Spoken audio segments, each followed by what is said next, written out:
नमस्कार। मेरा नाम दीपक, आपका स्वागत करता हूं अपने YouTube चैनल पॉलिटी की पाठशाला में, जिसमें हम आज राष्ट्रीय अनुसूचित जाति आयोग, राष्ट्रीय अनुसूचित जनजाति आयोग और ओबीसी आयोग का विकास, गठन, संरचना और अभी तक क्या क्या संवैधानिक पहलू रहे हैं, इन सभी के बारे में चर्चा करेंगे। तो चलिए शुरुआत करते हैं हम।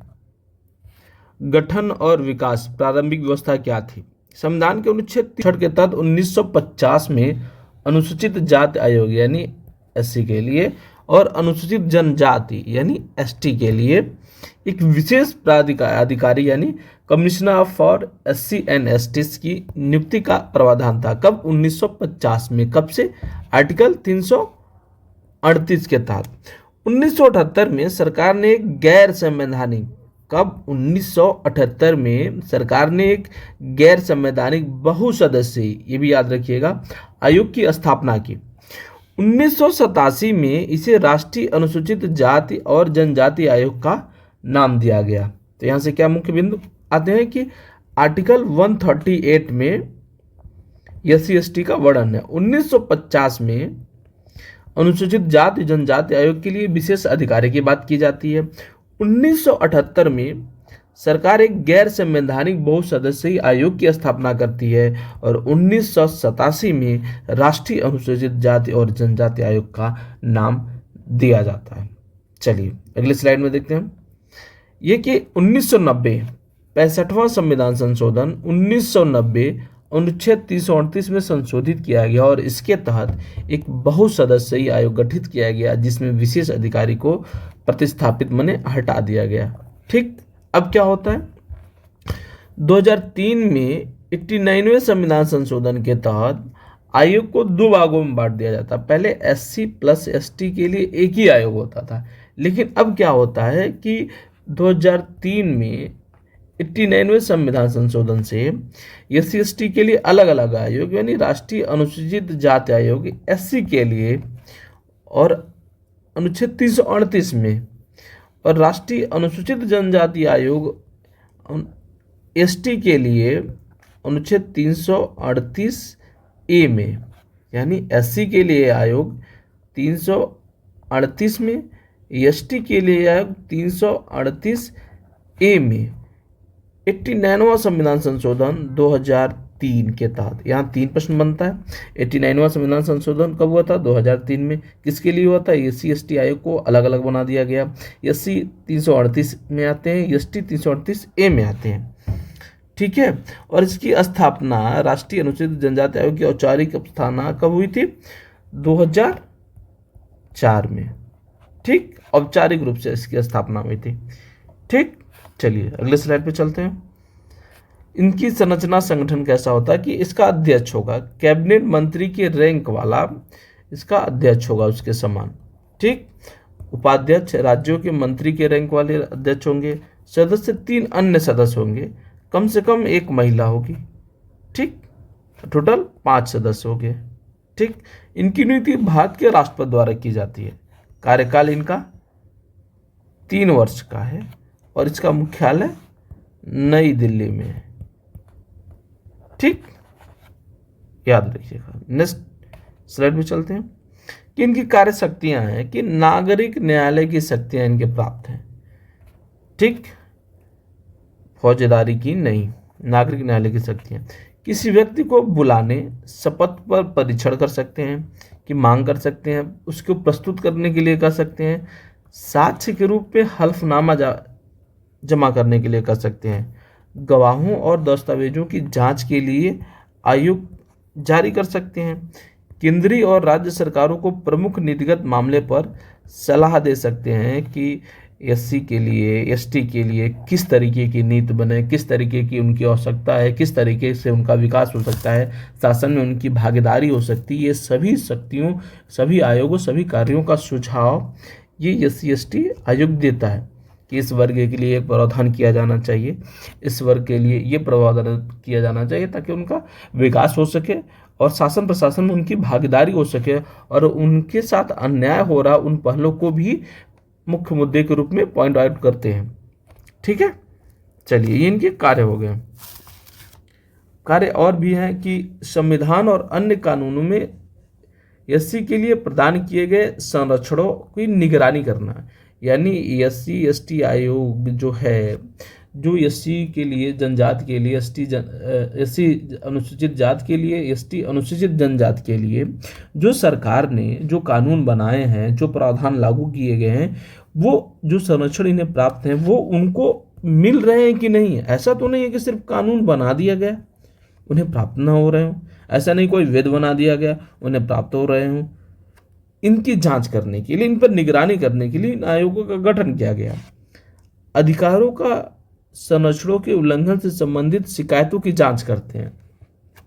अभी होता ना कि कभी कोई इस आयोग में चला गया, अनुसूचित जाति आयोग चला गया, वो पिछड़ा आयोग चला गया, ऐसे में उस वर्ग से संबंधित लोग अगर उनके साथ कोई अन्याय हो रहा है, थाने पे सुनवाई नहीं हो रही है, जिला मुख्यालय पे सुनवाई नहीं हो रही, कहीं सुनवाई नहीं होती है, तो ऐसे में अपने प्रतिनिधि यानी अपने उस जाति आयोग के पास जाते हैं, वहाँ अपनी शिकायत दर्ज कराते हैं और वहाँ से फौरन सुनवाई होती है। ठीक, इनका एक कार्य है कि एससी के सामाजिक आर्थिक विकास यानी अनुसूचित जाति के सामाजिक आर्थिक विकास और राष्ट्रपति को वार्षिक और अन्य रिपोर्ट प्रस्तुत करना जो संसद में रखा जाता है, यानी उनके लिए क्या कार्य किए गए हैं, क्या अभी अपूर्ण रूप से रह गए हैं जिन्हें पूरा किया जाना है, कौन से कानून लाना है, इन सभी की रिपोर्ट इन आयोगों के अध्यक्ष राष्ट्रपति के समक्ष रखते हैं, जो राष्ट्रपति और उसको संसद में प्रस्तुत करता है। विशेष अदालतों के लिए स्थापना करना, यानी एससी और एसटी के लिए विशेष अदालतों की स्थापना करना और निगरानी करने के लिए 1989 में एक्ट के तहत किया गया है कि इनके लिए विशेष अदालत भी गठित किए जा सकते हैं। अब हम इससे संबंधित कुछ अनुच्छेदों की बात कर लेते हैं। अनुच्छेद 338 राष्ट्रीय अनुसूचित जाति की स्थापना और कार्य की बात करता है। अनुच्छेद 341 अनुसूचित जातियों की अधिसूचना की बात करता है। यहाँ में SC/ST की बात करें तो 338A में है। ठीक, ये याद रखिएगा। अनुच्छेद 15(4) एससी के लिए विशेष प्रावधान की बात करता है, जबकि अनुच्छेद 16(4) जहां आरक्षण से संबंधित है, ये नौकरियों में प्रोन्नति यानी प्रोन्नति में भी आरक्षण की बात करता है। ठीक, अनुच्छेद 17 अस्पृश्यता का उन्मूलन। ठीक, ये एक निरपेक्ष अधिकार है। मूल अधिकारों में ये हमेशा याद रखिएगा, अनुच्छेद 17 केवल अनुच्छेद 17 निरपेक्ष अधिकार है। अनुच्छेद 46 कहता है कि SC/ST की शैक्षिक और आर्थिक हितों को बढ़ावा देना चाहिए। ठीक, ये DPSP में है, यानी नीति निर्देशक तत्वों में। ये आपका मूल अधिकार में यहाँ तक है। 15(4), 16(4)A, 17 ये मूल अधिकारों में। DPSP में अनुच्छेद 46 से SC/ST के लिए शैक्षिक और आर्थिक हितों को बढ़ावा देने की बात करता है। अब हम बात करेंगे राष्ट्रीय अनुसूचित जनजाति यानी national commission for scheduled tribes. ठीक, इनका गठन और विकास संबंधी व्यवस्था की बात करेंगे तो अनुच्छेद 338 के तहत SC और ST के लिए एक विशेष अधिकारी की नियुक्ति। 1978 से 90 में SC/ST के लिए संयुक्त आयोग था। ठीक, तो देखिए लिखा हुआ 2003 में 89वें संविधान संशोधन से 338A में NC/ST, ठीक, और 338 NC/SC। ठीक, ये याद रखना चाहिए। 2004 में कुंवर सिंह की अध्यक्षता में प्रथम आयोग की स्थापना की गई थी। ठीक, अब इसकी संरचना की हम बात कर लेते हैं। इसके अध्यक्ष, उपाध्यक्ष और 3 पूर्णकालिक सदस्य होते हैं, यानी टोटल 5 सदस्य, और इसमें एक महिला होनी चाहिए। इनकी नियुक्ति राष्ट्रपति द्वारा होती है। कार्यकाल 3 वर्ष का होता है। ठीक, और मुख्यालय नई दिल्ली में है। ठीक, यानी NC/SC के लिए, NC/ST के लिए मुख्यालय दिल्ली में है। ठीक, NC/SC 338 और NC/ST यानी जनजातीय आयोग 338A। ठीक, अब हम बात करेंगे इनकी शक्तियां और कार्य। नागरिक न्यायालय की शक्तियां हैं, यानी फौजदारी की शक्तियां नहीं है। जैसे किसी को बुलावा देना, दस्तावेज को प्रस्तुत करना, उनको मांग सकते हैं, हल्फनामा उनसे दिलवा सकते हैं। नीतिगत मामले पर केंद्र और राज्यों को सलाह देना कि उस समाज से जुड़े हुए लोगों के लिए क्या अच्छे कार्य हैं, क्या बुरे कार्य हैं, कौन से बढ़ावा देने के लिए, भागीदारी को बढ़ाने के लिए कौन कौन से कार्य हो सकते हैं। अब हम बात करेंगे कार्य। ST के लिए संवैधानिक कानूनों को संरक्षण की निगरानी, शिकायतों की जांच और समाधान, और एसटी के सामाजिक आर्थिक विकास की योजनाओं में भागीदारी, वन क्षेत्रों में लघु वन उपज के स्वामित्व अधिकार को सुनिश्चित करना कि वह वनों में जो उनके स्वामित्व का अधिकार है, जहाँ वो रहते हैं, विचरण करते हैं, उनको संरक्षित किया जाए। पंचायत अनुसूचित क्षेत्रों में विस्तार अधिनियम 1996 में कार्यान्वयन की एवं निगरानी है। ठीक है, पंचायतों में अनुसूचित क्षेत्रों के में विस्तार से संबंधित है। ठीक, राष्ट्रपति को वार्षिक रिपोर्ट भी प्रस्तुत करता है ये आयोग कि एक साल में क्या कार्य हुए क्या नहीं हुए। ठीक, अब हम बात करते हैं संबंधित अनुच्छेद 338 से अनुसूचित जनजाति यानी एसटी से संबंधित है। अनुच्छेद 342 अनुसूचित जनजातियों की अधिसूचना से संबंधित है। अनुच्छेद 330 लोकसभा में एसटी के लिए आरक्षण की बात करता है। अनुच्छेद 335 सेवाओं में एसटी के दावों पर विचार। ठीक है, चलिए अब हम बात करेंगे राष्ट्रीय पिछड़ा वर्ग आयोग यानी ओबीसी आयोग का गठन 1985 में किया गया। पिछड़े वर्ग के मामलों को गृह मंत्रालय के तहत पिछड़ा वर्ग प्रकोष्ठ देखता है। 1993 में राष्ट्रीय पिछड़ा वर्ग आयोग की स्थापना की गई थी, तब ये गैर संवैधानिक था। ठीक, 2008 में 102वें संविधान संशोधन के द्वारा अनुच्छेद 338 बी में आ गया और राष्ट्रीय पिछड़ा आयोग यानी ओबीसी आयोग को संवैधानिक दर्जा दिया गया। पहले 1980 में मंडल आयोग आया था, ओबीसी की पहचान करना और 27% आरक्षण की सिफारिश किया था। ठीक, मंडल आयोग 1980 ओबीसी को 27% आरक्षण की बात करता है, लेकिन ओबीसी आयोग को संवैधानिक दर्जा 2018 में 102वें संविधान संशोधन से 338 बी में। ठीक, अब हम बात करेंगे संरचना क्या है। एक अध्यक्ष होंगे, उपाध्यक्ष और अन्य सदस्य। इनकी नियुक्ति राष्ट्रपति द्वारा। कार्यकाल 3 वर्ष। मुख्यालय दिल्ली में। शक्तियां और कार्य क्या है कि नागरिक न्यायालय की शक्तियां जैसे पहले है बुलावा, दस्तावेज प्रस्तुत करना, साक्ष्य प्रस्तुत करना, ओबीसी सूची में समुदायों को शामिल करना और हटाने की सिफारिश। यानी आप समझिएगा कि ओबीसी में किन को शामिल करना है और ओबीसी वर्ग में जिन्हें लाभ मिल चुका है, जो वेल सेटल्ड है, उनको हटाने की सिफारिश कर सकते हैं। नीतियों पर केंद्र और राज्यों को सलाह देता है। अब इनके कार्य विस्तार से कि ओबीसी के लिए संरक्षणों की निगरानी और मूल्यांकन, कि उनके लिए जो प्रावधान किए गए उन्हें प्राप्त हो रहे हैं या नहीं। शिकायतों की जांच करना और समाधान। सामाजिक आर्थिक विकास के लिए योजनाओं में सलाह।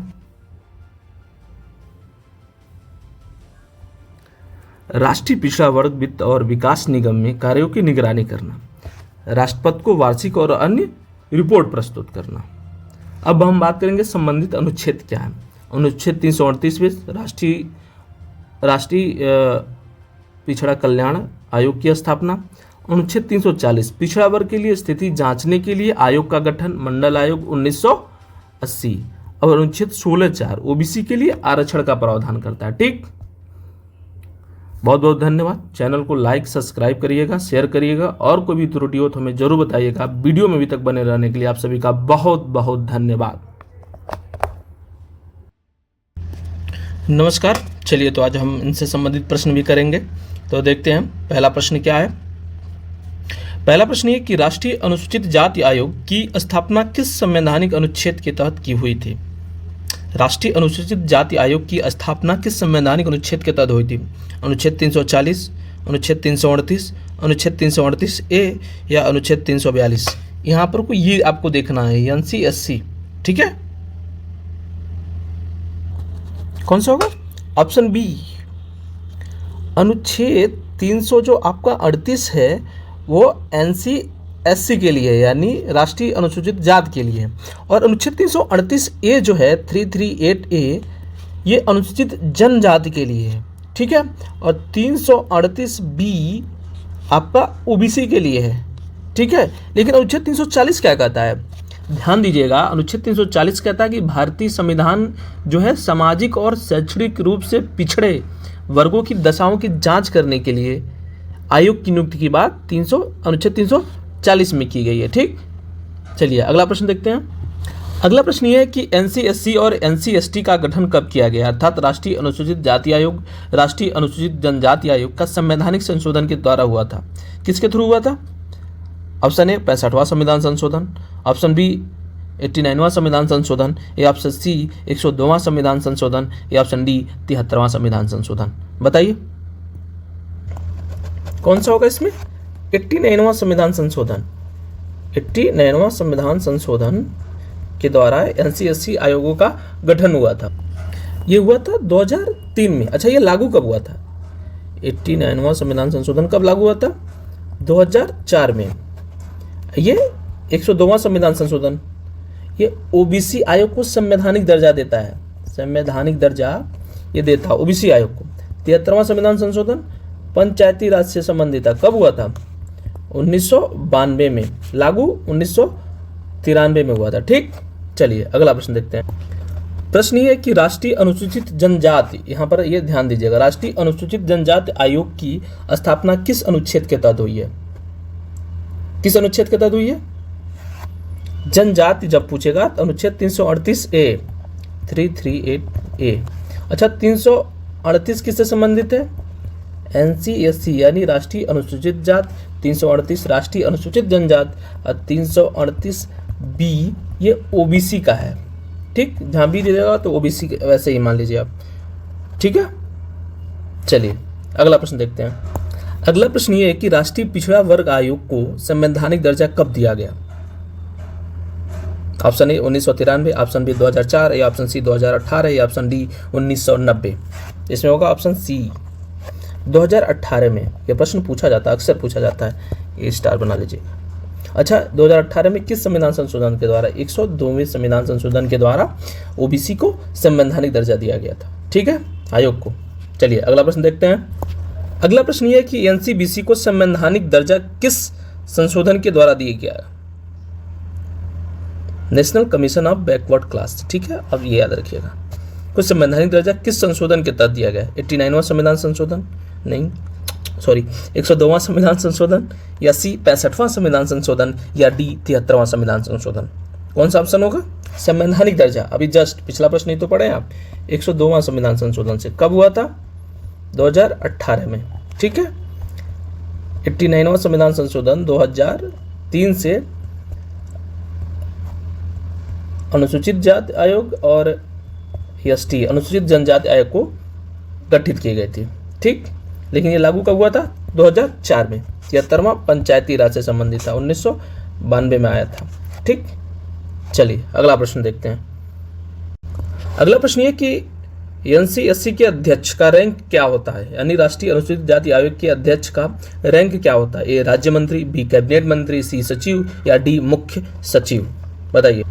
इसका ऑप्शन होगा बी कैबिनेट मंत्री।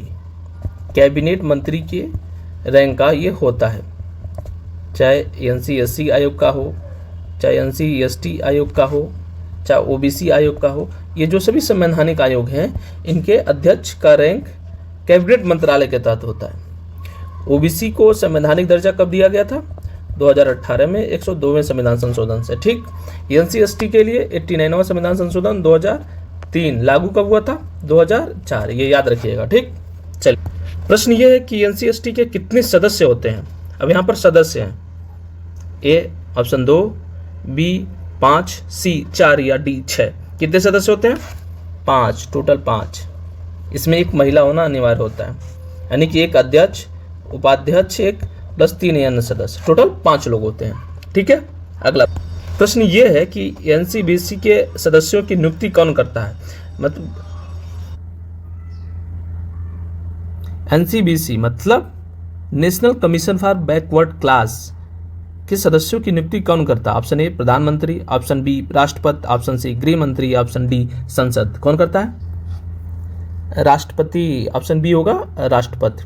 अच्छा, ये किसमें अनुच्छेद में? 338 बी में। अच्छा, एसटी के लिए कौन सा अनुच्छेद है? 338 ए। एससी के लिए 338। ठीक है, चलिए अगला प्रश्न देख।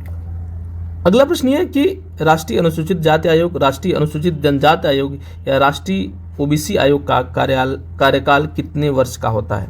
2 वर्ष, 3 वर्ष, 4 वर्ष या 5 वर्ष? कितने वर्ष का होता है? ऑप्शन बी 3 वर्ष का होता है। 3 वर्ष का होता है, 2 कार्यकाल बढ़ाया जा सकता है, यानी 2 कार्यकाल होता है। ठीक है, चलिए 3 वर्ष और 2 कार्यकाल होता है इनका। ठीक, अगला प्रश्न देखते हैं। अगला प्रश्न ये है, राष्ट्रीय अनुसूचित जाति आयोग का मुख्यालय कहाँ अवस्थित है? Option A Mumbai, option B New Delhi, option C Kolkata या option D Chennai. Option B New Delhi में। चलिए, एनसी का मुख्यालय नई दिल्ली में है। एसटी के लिए कहाँ है मुख्यालय इसका? नई दिल्ली में। ओबीसी जो आयोग है, पिछड़ा वर्ग आयोग, उसका भी मुख्यालय नई दिल्ली में। ठीक, ये तीनों का मुख्यालय नई दिल्ली में।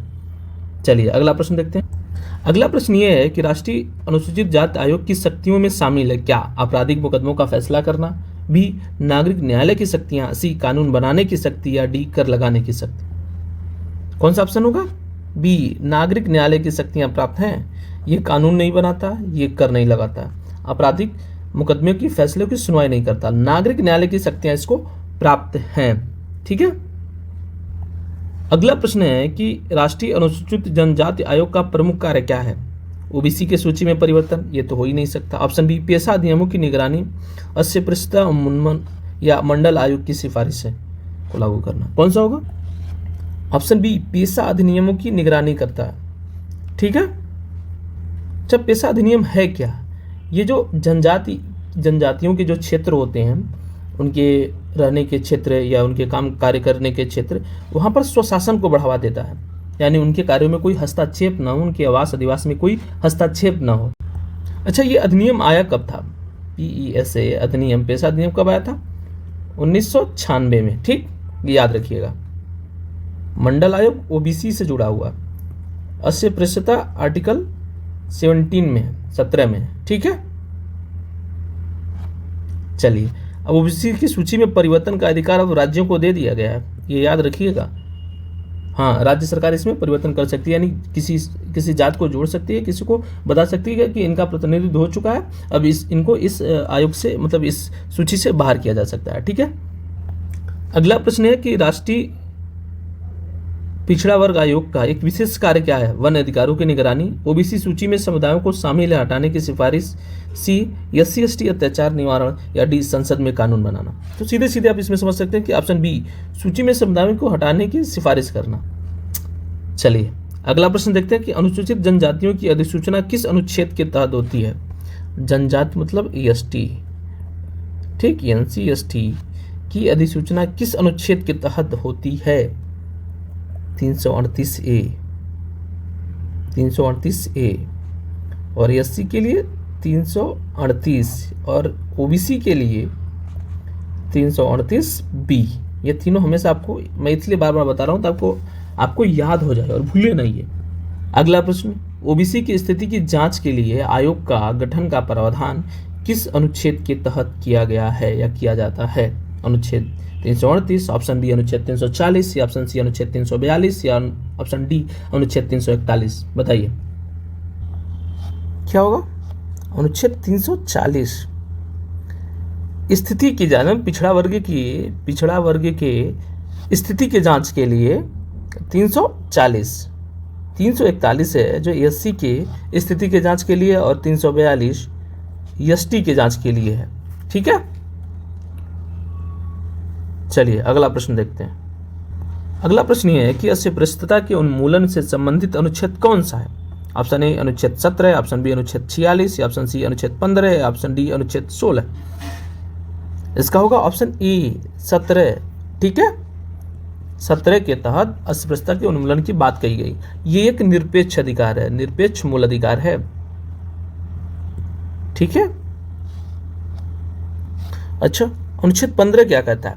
अनुच्छेद 15 कहता है कि धर्म, मूल वंश, जाति या लिंग या जन्म स्थान के आधार पर भेदभाव नहीं किया जाएगा। तो ये याद रखिएगा कि धर्म, मूल वंश, जाति, जन्म स्थान या लिंग, ये भी शामिल है इसमें। ठीक, टोटल 5 हैं। धर्म, मूल वंश, जाति, जन्म और लिंग के आधार पर भेदभाव को प्रतिबंधित करता है। अनुच्छेद 16 क्या है? अनुच्छेद 16 किससे संबंधित है? अनुच्छेद 16 कहता है कि सभी नागरिकों के लिए रोजगार के अवसरों में समानता की चर्चा करता है। हालांकि इसके बहुत सारे खंड हैं, इसका भी चर्चा करना जरूरी नहीं है, लेकिन अनुच्छेद 16 की रोजगार में अवसर की समानता की बात करता है।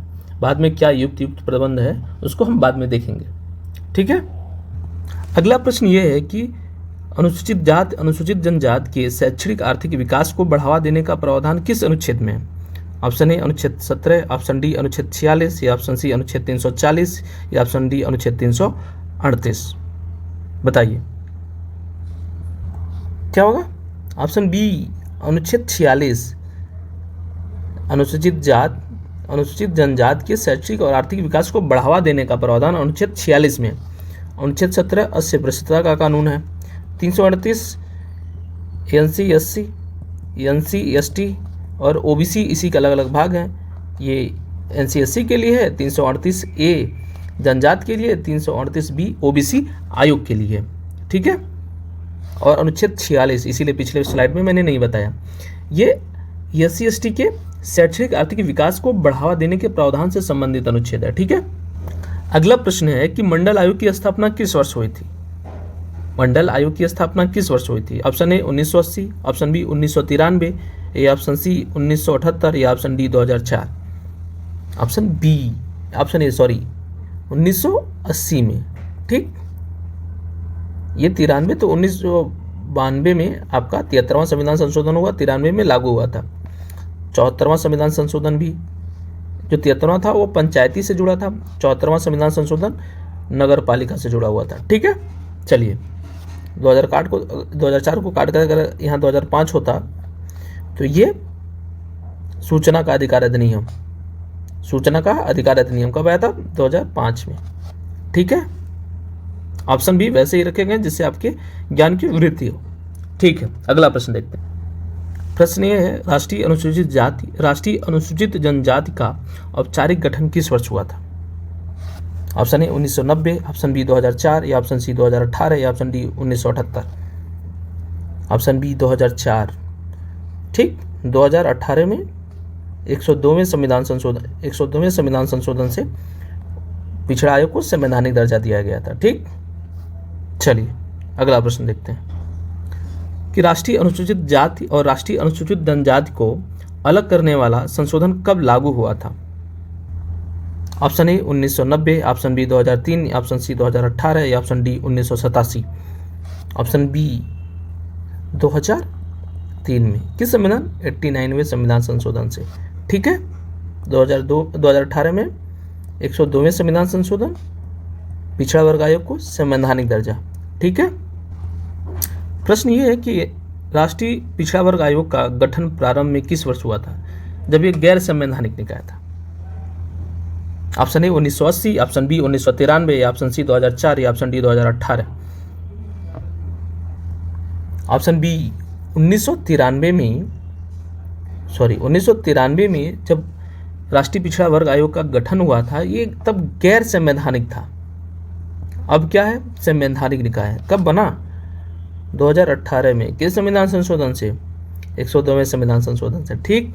चलिए अगला प्रश्न देखते हैं। अगला प्रश्न है कि राष्ट्रीय अनुसूचित जाति आयोग के कार्यों में शामिल नहीं है संरक्षकों की निगरानी करना, शिकायतों की जांच करना, OBC की सूची में परिवर्तन करना, या डी राष्ट्रपति को रिपोर्ट देना। तो संरक्षकों की निगरानी करना ऑप्शन ए बिल्कुल सही है, क्योंकि अनुसूचित जाति से जुड़े हुए जो भी संरक्षण उनको प्राप्त हैं उनको लागू किया जा रहा है कि नहीं, समाज में उसका लाभ पहुंच पा रहा है कि नहीं, इन सभी चीज़ों का संरक्षकों का निगरानी, तो इसीलिए तो आयोग का गठन किया गया था। अच्छा, अगर ऐसा नहीं होता तो शिकायतों की जांच करना तो आयोग का कार्य ही है। राष्ट्रपति को अपना रिपोर्ट भी देते हैं कि एक वर्ष में क्या हुआ, क्या प्रगति हुई, क्या और सुधार किए जा सकते हैं, कौन से नए प्रावधान करने बाकी हैं। ठीक। लेकिन OBC की सूची में ये परिवर्तन तो नहीं कर सकते। ठीक है। चलिए अगला प्रश्न देखते हैं। अगला प्रश्न ये है कि राष्ट्रीय पिछड़ा वर्ग आयोग की सिफारिशें किसके लिए बाध्यकारी नहीं है?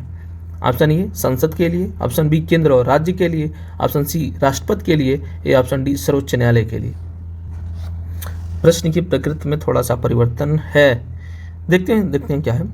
राष्ट्रीय पिछड़ा आयोग की सिफारिशें किसके लिए बाध्यकारी नहीं हैं? अच्छा, केंद्र और राज्य सरकारों के लिए बाध्यकारी नहीं है, ये सलाहकारी हैं। ऑप्शन में और कुछ होना चाहिए था, ये आपका A, C, D जो ऑप्शन है, बाकी ये तो इसके संदर्भ में आते ही नहीं है, इसके अंतर्गत थोड़ी आते हैं। सलाहकारी हैं, केंद्र और राज्य के लिए सलाहकारी हैं। इन ऑप्शनों को छोड़ दीजिएगा। ठीक है। अगला प्रश्न देखते हैं। अगला प्रश्न ये है कि राष्ट्रीय अनुसूचित जाति आयोग, राष्ट्रीय अनुसूचित जनजाति के लिए विशेष अदालतों की स्थापना किस अधिनियम के तहत हुई थी? यानी इनके लिए स्पेशल अदालत की बात की गई, चाहे एससी हो चाहे एसटी हो, इनके लिए विशेष अदालत की स्थापना, ताकि त्वरित सुनवाई हो सके, अच्छे से सुनवाई हो सके, विलंब ना हो। तो option A prevention of atrocities act 1989, वन अधिकार अधिनियम 2006, पेशा अधिनियम 1996, मंडल आयोग अधिनियम, कौन सा होगा बताइए? ऑप्शन ए होगा ये 1989 के थ्रू। ठीक, पेशा अधिनियम ये सही है, 1996 में आया था, ये याद रखिएगा। ठीक है, अगला प्रश्न है कि ओबीसी के लिए क्रीमी लेयर की अवधारणा कब लागू होती है? सॉरी, मेरे दिमाग में पहले से ये प्रश्न गुजर रहा था, प्रश्न को ध्यान से पढ़िए कि ओबीसी के लिए क्रीमी लेयर की अवधारणा लागू होती है, लेकिन यह लागू नहीं होती है। किसके लिए नहीं लागू होती है?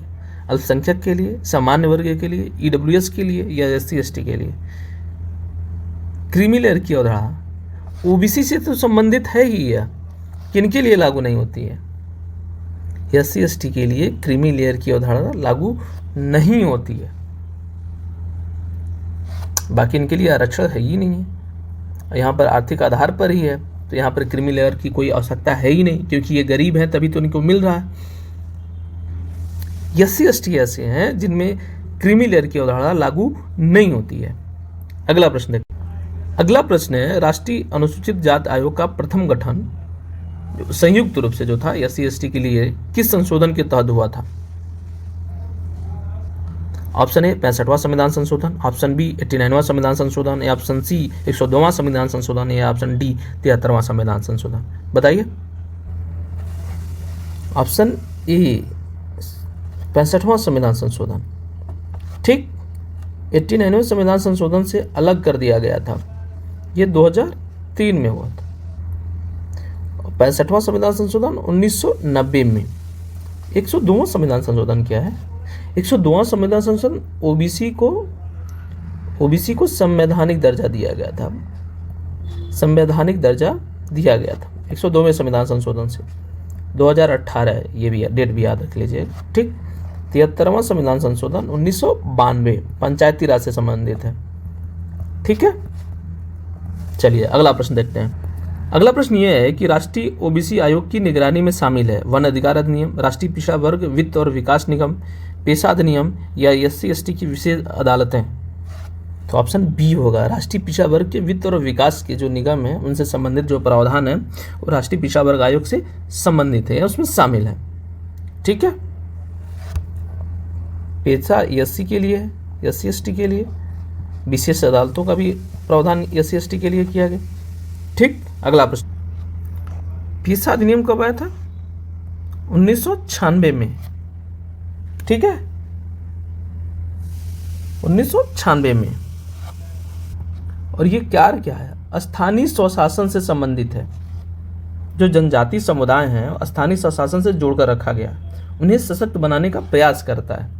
ठीक है, एससी एसटी के लिए विशेष अदालत 1989 के तहत स्थापित किया गया था। ठीक है, चलिए वीडियो में बने रहने के लिए आपका बहुत बहुत धन्यवाद।